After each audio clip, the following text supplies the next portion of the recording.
Olá, tudo bem? Sou o professor Lívio Silva e este é o canal Português com Lívio Silva. É um prazer receber você aqui. Hoje é dia de aula no canal, mais uma vez. E antes, deixe seu like, compartilhe com todo mundo. E agora vem comigo para aprendermos juntos! Hoje vamos falar sobre pontuação. E este vídeo é a primeira parte do nosso estudo sobre o assunto. Na língua portuguesa, as regras de pontuação, que servem para estruturar sintaticamente um texto, ocorrem por meio dos sinais de pontuação, havendo 10 sinais de pontuação em nosso idioma. Vamos começar pelo ponto. Conhecido como ponto final, indica o final de um período, terminando a ideia abordada no mesmo.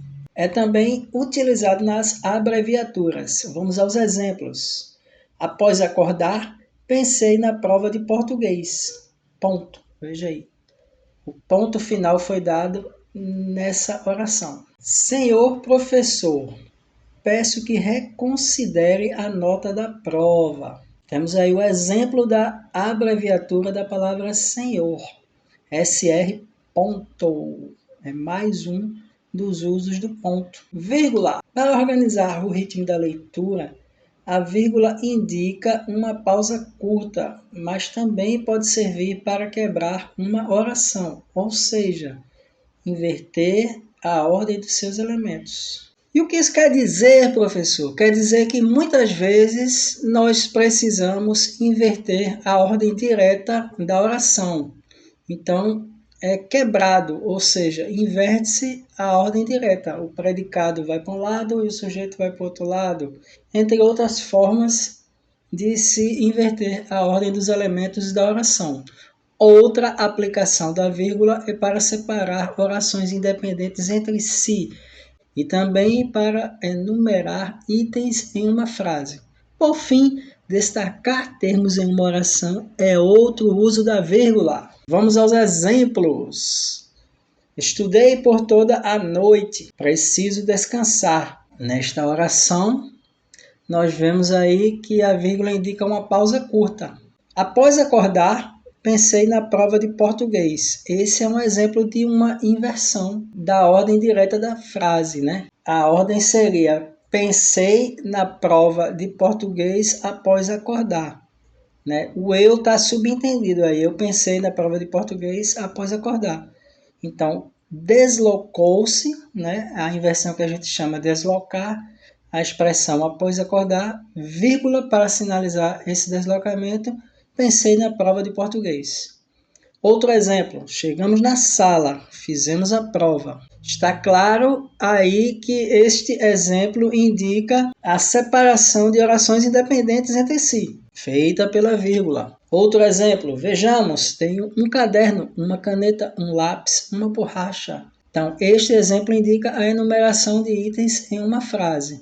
E no nosso último exemplo, nós temos o vocativo, né? Quando alguém chama outro pelo nome e tem que usar a vírgula para separar do que vai ser dito.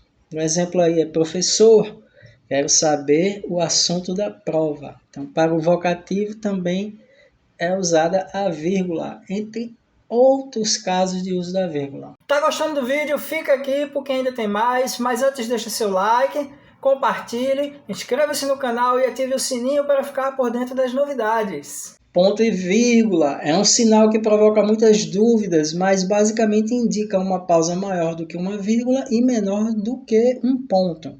Sua principal aplicação é separar orações de um período nas quais já existem vírgulas. Também é utilizado para enumerar tópicos que precisam ser organizados para melhor compreensão. No exemplo 1, estudei por toda a noite, preciso descansar.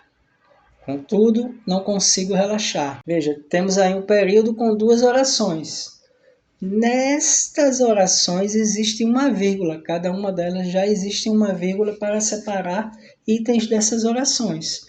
Então, para separar uma oração da outra, nesse caso é usado o ponto e vírgula. No exemplo 2, nós temos uma enumeração de tópicos, neste caso em especial uma lista. Vejamos, compre os seguintes itens: agenda, caneta, marca-texto, dicionário. Então, os tópicos estão separados por ponto e vírgula para melhor compreensão. 2 pontos. Na língua portuguesa, os 2 pontos têm as funções de introduzir o discurso direto, introduzir uma citação e de introduzir uma enumeração ou um detalhamento ou um comentário, entre outros.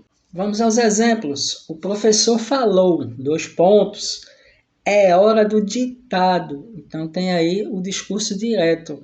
Alguém anunciou que o professor falou uma determinada frase, usa-se o travessão, que a gente vai ver mais adiante, o sinal de travessão, para indicar que está ocorrendo o discurso direto, ou seja, o personagem dessa oração está falando aí diretamente. Essa é a fala do professor. O professor falou, é hora do ditado. Outro exemplo, que é da citação. Segundo Segala, verbo é uma palavra que exprime ação, estado, fato ou fenômeno. Né? Outro uso aí dos 2 pontos para anunciar uma citação. Nesse caso, do Segala, um famoso gramático da língua portuguesa aqui no Brasil. Um outro exemplo, que agora é um detalhamento, né? Um comentário. Português do Brasil e de Portugal, 2 pontos. O do Brasil tem mais variações linguísticas. E por último, mas não menos importante, temos as reticências. Suprimir palavras, textos, indicar que o sentido vai mais além do que está escrito ou omitir propositalmente algo estão entre os principais usos do sinal de reticências. Vamos aos exemplos. Gosto de estudar fonologia, verbo sintaxe. 3 pontos. Né? As reticências são indicadas por 3 pontos. Suprimiram-se algumas palavras, como podemos ver, né? Que essa lista, né? Essa enumeração poderia ter continuado. No segundo exemplo, eles estavam tensos, começava a jornada. 3 pontos. Em seguida vem, ao final, chegaram ao seu destino.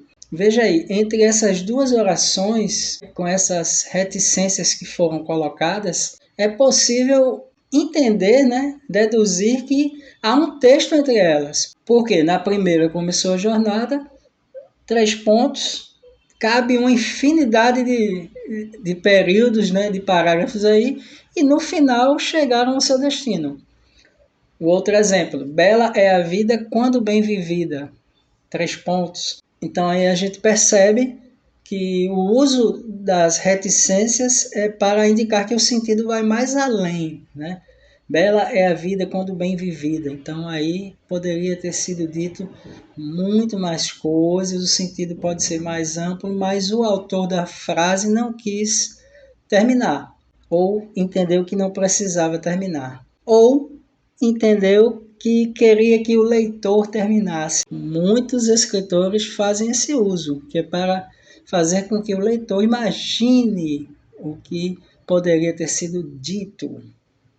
E nosso último exemplo, temos aqui a oração. Professor, eu vi a confusão, mas... Então, esse é um exemplo de que a omissão foi proposital. Se nos esforçarmos um pouco para entender o exemplo, pode representar um aluno que viu alguma confusão entre seus colegas, só que ele não quer se meter nessa história. Então ele disse, eu vi a confusão, mas propositalmente ele omitiu o que ele estava pensando, o que ele poderia falar. Então é isso, pessoal. Obrigado por assistir até o final e até o próximo vídeo.